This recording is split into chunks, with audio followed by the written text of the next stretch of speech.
Hi, today we have Lylan Masterman on the Recruiter Box Open Talk. Lylan, thanks for being with us today. A little about Lylan. Lylan has been an early product employee at a number of startups. Back in the day, he was with Quantive, which was an ad technology company acquired by Microsoft, where he was also working previously. And more recently, he's been in New York with Double Verify and now Maxifier as the VP of product, both ad technology companies. So, Lylan, would you like to tell us a little about what you do for Maxifier?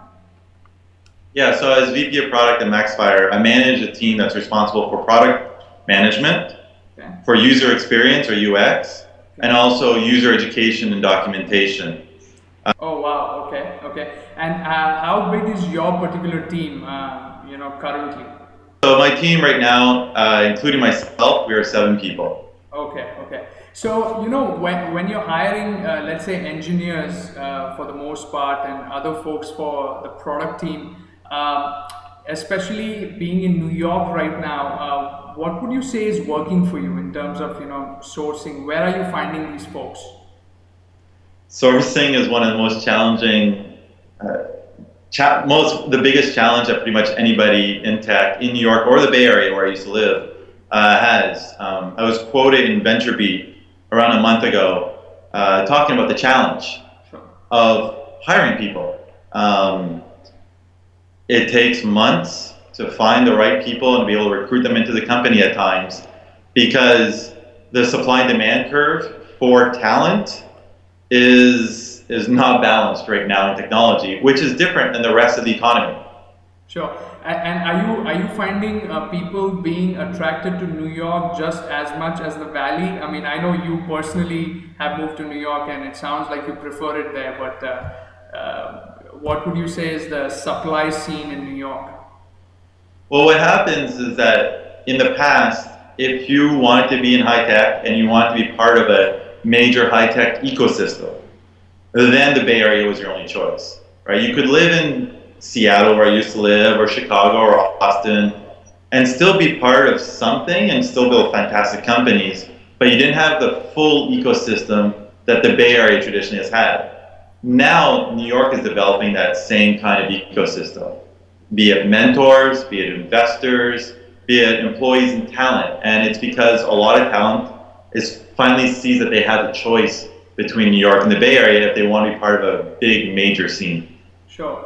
And can you share maybe just one or two interesting things that you do or your company does while interviewing prospective candidates? Yeah, so interview loops change from one company to the next. But things to look out for, of course, are the team fit. And everybody says it. And I remember one time, several companies ago, we interviewed this one gentleman who was a fantastic software architect. His skills were so strong. Okay. We doubted ourselves because we felt like he might not fit into our culture. Um, but we went against our conventions and hired him. Okay. And, well, cut to the chase, he did not last long with the company because there were so many clashes where I'm sure there were a lot of work environments where he excelled in and continued to excel in, but you need that fit or else it can take down an entire environment. Sure. Culture is something which comes up in every chat that we have. So you being in three or four early companies, have you had to adapt to the culture, or would you say that you picked these companies and the culture has always been aligned to how you are? Yeah, you can generally tell in an interview loop, both as the interviewer and the interviewee, whether there's likely to be a good fit. And then as an interviewee, I'd recommend to do diligence. It's well known that an employer will do reference checks, but there are not enough job applicants who, once they get the offer, they should do a reference check on their employer, right? On their boss, Sure. or on the senior management of the company to make sure that these are really the kinds of people that you want to work for. Right. Because otherwise, if there's a bad fit there, your entire life becomes miserable. Yeah. Makes sense. And you are from Waterloo, University of Waterloo in Canada, and then you also have an MBA from Northwestern. So I have to ask you, do you, when you're looking at candidates, how much do you value an MBA? It depends on the job function, Okay. and it also depends on what else they have on their resume. When I look at any resume for any job function, right, there has to be something that gets me, right? And so maybe they didn't have an MBA, but they had a similar work experience that allowed them to learn similar things. But where a lot of resumes are lacking is, first I'll look at their job responsibilities and say the person is not qualified based on job responsibilities. Well, sometimes then you look at the education. And then sometimes you might say, well, based on this education, I think the person could ramp up quickly. But if the person does not have neither the job experiences nor the education, well, then there's nothing there to play with. Sure, makes sense. And do you see, your personal team is at 7. I know Maxifier has a few offices around the world. Do you see the culture sort of, changing or rather evolving as the company is growing, and how so? It really is. Of course, every office has its own culture too. But what happens is when a company brings in more people without having a set culture already in place, because every office is quite small, every new person brings a new dynamic to the culture. And that reduces over time, right? When an office has 50 people, and the 51st is not likely to have a big impact unless the person has a big personality.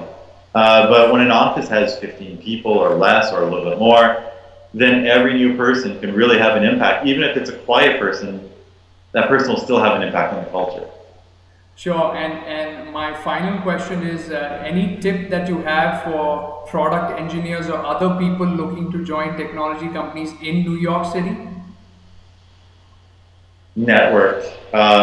If someone came to me and said, I'm really strong in technology, be it product management or software engineering, and I cannot find a job right now in New York, I will have to scratch my head, right? Because there are so many job openings now, and so many of my friends are complaining that they cannot find qualified talent, that either you're not meeting the right people or you're overstating your skills, because there's an abundance of really interesting jobs out there in New York and in San Francisco. All right. I mean, I have so many more questions, but we know you have to run, so we're going to end it here. And Maxifier seems to be an exciting organization. Good luck growing that team there. And thanks for taking the time to chat with us. Cool. Thanks, Raj.